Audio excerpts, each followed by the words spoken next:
India में एक सूबा है जिसे हम राजस्थान के नाम से जानते हैं। राजस्थान बड़ा मशहूर सूबा है। ये राजस्थान का वाकया है। हुआ कुछ यूं कि एक छोटा सा गांव है, बड़े गरीब से लोग रहते हैं वहां उस छोटी सी पट्टी में। लेकिन वहां एक आदमी है, एक 75 साल शख्स, बूढ़ा शख्स है। वो बड़ा अमीर कबीर है। गांव गरीब है, गांव सारा गरीब है और एक शख्स बहुत अमीर है, एक शख्स बहुत अमीर है, 75 साल। अब पूरे गांव को ये तशवीश है कि यार ये एक शख्स इतना अमीर क्यों है और कैसे है, जबकि हम इसे देखते हैं ये कोई काम भी नहीं करता। ये हमें हर वक्त घर में नजर आता है, कोई काम भी नहीं करता। तो इसके पास पैसे की आमद कैसे होती है? सब पूरा गांव यही सोच रहा है, इसी तजस्सुस में है। हुआ कुछ यूं कि इस बुढ़े की, जो ये बुजुर्ग है, जो ये 75 साल का जो शख्स है, इसकी एक अदद बेटी है जिसकी ये शादी कर चुका है।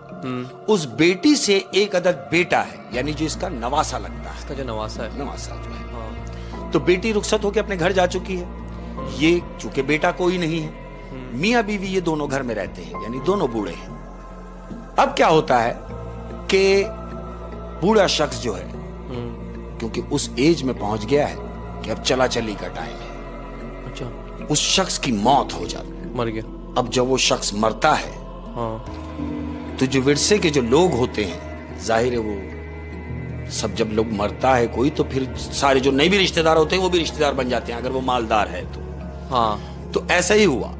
वो जो नवासा है उसको ये तजस्सुस हुआ कि यार नाना तो मर गए, लेकिन नाना छोड़ के तो बहुत कुछ गए हैं, तो क्यों ना कुछ ऐसा किया जाए कि पता किया जाए कि नाना के पास ये पैसा जो है वो आता कहां से था। अच्छा, हाँ, क्योंकि वो पूरे गांव को पता था और उसका नवासा भी ये देखता था कि ये कोई काम नहीं करता। हम तो करते नहीं, लेकिन उसके पास पैसा बहुत था। इसने अपनी वालदा से पूछा, उस लड़के ने, कि अम्मी हुजूर मुझे ये बताइए कि नाना हमारे काम क्या करते थे। वो कहते बेटा छोड़ो, इन बातों में क्या रखा है, आप अपने काम से काम रखो। वो तो मर गए, अब उनकी बात करने का क्या फायदा। तो कहता मैं नानी से मिलने के लिए नाना के घर जा रहा हूं।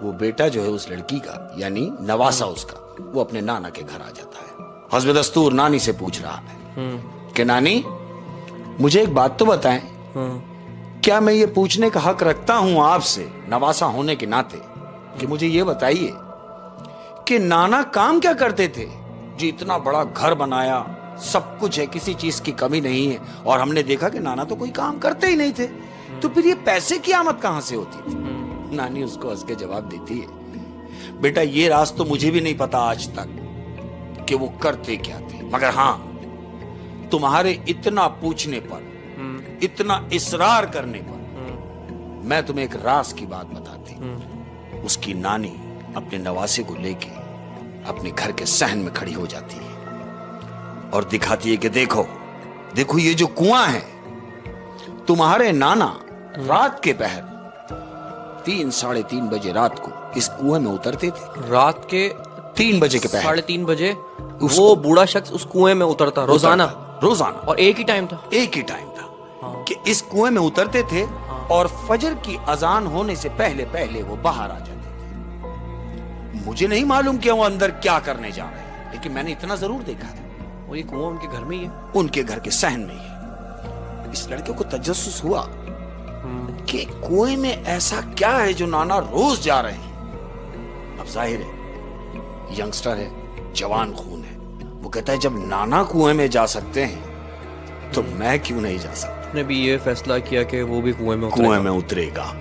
अब चूंकि ये नानी के घर में ही है, अब ये रात का इंतजार कर रहा है, उसी पहर का, जिस पहर नाना कुएं में उतरते थे। इसकी नानी को पता है कि ये कुएं में उतरने वाला है? कुछ नहीं, नानी तो सो रही है। अच्छा, नानी सो रही है। ये रात का इंतजार कर रहा है कि मैं अकेला कुएं में उतर के देखूंगा बगैर किसी को बताए। ये रात का इंतजार करता है। रात का पहर हुआ, 3 बजे ये कुएं के पास खड़ा हुआ है। इसने एक रस्सा कुएं में डाला है और वो रस्से की मदद से उस कुएं के अंदर उतर जाता है। अहमद जब वो कुएं में उतर गया है तो क्या देखता है कि कुएं के अंदर एक अदद तहखाना बना हुआ है जो मजीद नीचे की सिमत जा रहा है। ये जैसी तहखाने में उतरता है अहमद, तो क्या देखता है कि सोने के सिक्कों से भरा हुआ एक अदद थैला रखा हुआ है। उस गरीब गांव में सोने के सिक्कों से भरा हुआ थैला रखा हुआ है। थैला रखा हुआ है। तो वो लड़के के दिमाग में ये बात चलती है कि ओ, मेरा नाना यहाँ से